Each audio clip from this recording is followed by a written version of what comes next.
From Anshe Sfar Beth El Emeth Congregation, it's time to take 10 minutes for Torah with Rabbi Joel Finkelstein. Welcome to our discussion of Parshat Toledot, 3 inspirations. If you look at the story of struggle over the birthright with Yaakov and Esav, you see that Yitzchak likes Esav. Why? Ki tzayid b'fiv. Because he gives him game. He gives him that which he hunts. Doesn't make sense. Yitzchak, the great forefather, pious person, so holy that when Rivka sees him, she falls off the camel. A man who could pray and God answers, and blessed by God. A man who's on the altar. He's impressed with venison, who likes a certain type of meat. That's why he likes his son better. So, many have suggested, my friends at Yeshivat Har Etzion and others, that it has to do with his proclivity for the great outdoors. We know that Yitzchak famously is the one who instituted Mincha, the afternoon service, because he went out lasuach basadeh. He went out to speak with God in the field, or perhaps he went out to plant in the field, or perhaps he went out to enjoy the field. So he's a person of the field. That's his natural setting. We know that he's the only one of the forefathers who actually planted. He, Vayizra ba'aretz me'asharim.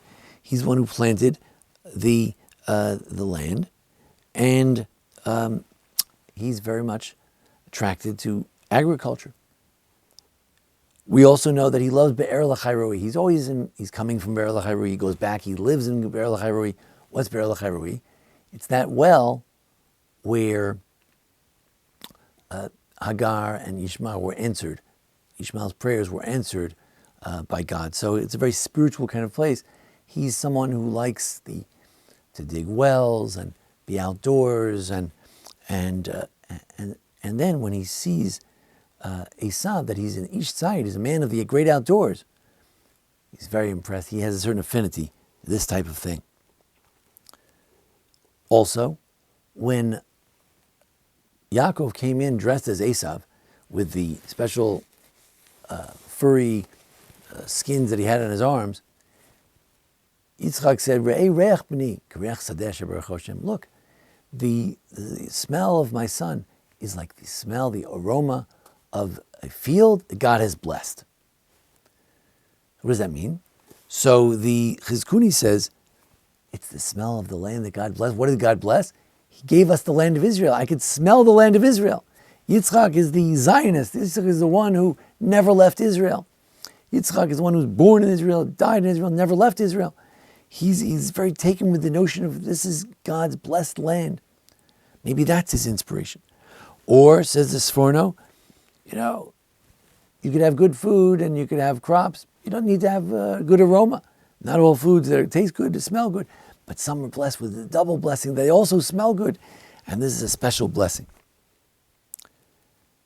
Somehow, Yitzchak was very inspired by the re'ech sadeh, by the aroma of the great outdoors. And this comes in 2 forms. Is it that he loves the outdoors because it's a creation of God? He's inspired by the creation of God? Or no? The aroma of my son is like the aroma of the field that God has blessed. He sees the blessings. Yitzchak is a man who's very blessed. He planted, he received 100-fold measure of what he thought he planted, came back 100-fold. He's a man who's very much blessed. And he sees that Esav, who's really Yaakov, seems to be blessed. The land of Israel is blessed. He's inspired by the great outdoors, not because he loves nature, but because there he sees all the blessings that God has given him, whether it's the land of Israel itself, or the plenty from the crops that God has blessed him with. He's inspired by one of those things. So it turns out that Avram, Yitzchak, and Yaakov had 3 different inspirations. Avraham, according to Midrash, was inspired by the cosmos, by the great beyond. He wondered, if there's all these billions of stars, there must be a master of all these stars. In the simple reading of the text, Avraham is not inspired by the cosmos. Avraham is inspired by other people. He's excited. He sees someone, turns out is an angel. He's inspired by his encounter with other people, by his efforts on behalf of other people, by Achnasas Orchim, having guests. He's inspired by people. Yitzchak is inspired either by nature or by blessings of God in nature. And Yaakov is Oshev Alim. He is internal. He's not a big social light. He doesn't have a lot of relationships with the neighboring countries. His diplomacy with Pharaoh is somewhat failed. We don't find him with big guests in his tent.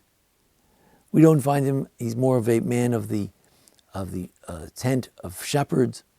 He's a quiet, internal man. It's a lot going on in his head. He has dreams of angels. He encounter with angels. He's an internal introvert. That's who Yaakov is. He's a philosopher, a thinker. 3 possible sources of inspiration. And they come in various versions. Possibility number 1, the Abrahamic inspiration is either the inspiration of the cosmos or the inspiration of the encounter with another human being, which is inspiring. Yitzchak, the inspiration of Yitzchak is either the encounter with nature itself or the blessings of God which are evident within nature. And Yaakov, the internal inspiration of looking inside to your own soul, your own thoughts, and your own mind that God has gifted you with, and finding God and finding angels there in your own mind. 3 inspirations. Perhaps Shacharis, Mincha, and Ma'ariv also correspond to these 3 inspirations. The story of Yitzchak is one inspiration. The story of Avraham and Yaakov, another. And this week, we focus on the blessings of God, which should inspire us as we look around. We see not only nature and God's creation, but we also see the blessings of God all around us. And that indeed should inspire us to further bless our children and those around us with a good week, good month, and a good year. Thank you. We want to thank you for joining us here today, and we want to thank Jason Lefkowitz, our producer. Thank you. This has been 10 Minutes for Torah with Rabbi Joel Finkelstein. To learn more, visit asb.org.